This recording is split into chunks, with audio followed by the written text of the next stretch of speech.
ఇప్పుడు శ్రీరాముడి వంశవృక్షం తెలుసుకుందాం.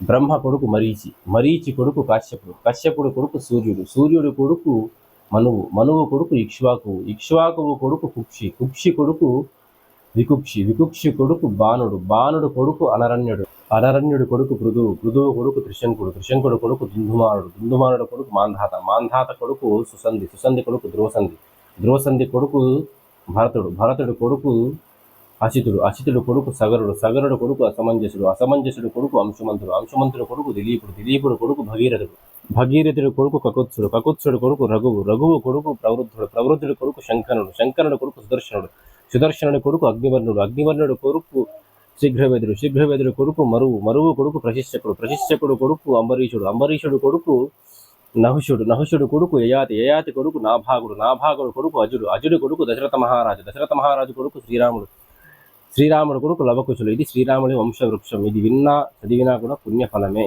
జై శ్రీరామ్.